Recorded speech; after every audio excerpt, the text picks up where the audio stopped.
Naging makulay, produktibo at makabuluhan ang proclamation rally ng Alyansa para sa Bagong Pilipinas sa Lawag City sa Ilocos Norte. Kumuha tayo ng update mula kay Mela Lesmoras. Live, Mela. Makulay, produktibo at makabuluhan ang proclamation rally ng Alyansa para sa Bagong Pilipinas araw na pinangunahan mismo ni Pangulong Ferdinand R. Marcos Jr. Sa labas pa lang ng Ilocos Norte, Centennial Arena rito sa Lawag City, Ilocos Norte, malapiesta na ang vibes dahil sa sigla at saya ng tugtugan. Maagang dumating ang mga supporter ng iba't ibang kandidato sa pagkasenador ng Alyansa para sa Bagong Pilipinas.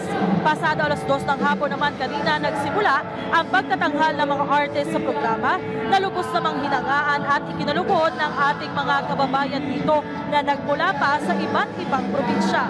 Pinangunahan mismo ni Pangulong Ferdinand R. Marcos Jr. ang proclamation rally ng Alyansa para sa Bagong Pilipinas dito nga sa Ilocos Norte, kung saan formal niyang inendorso ang 12 pambato ng administrasyon sa senatorial race ng Hatol ng Bayan 2025. Kabilang dyan sina Congressman Erwin Tulfo at Camille Villar,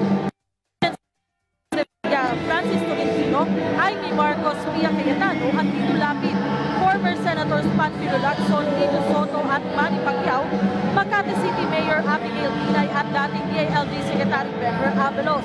Sa kanilang tulumpati, ibinida ng mga senatorial candidate ang kanilang mga hangarin para sa ating bansa kung sila ay mananalo sa eleksyon.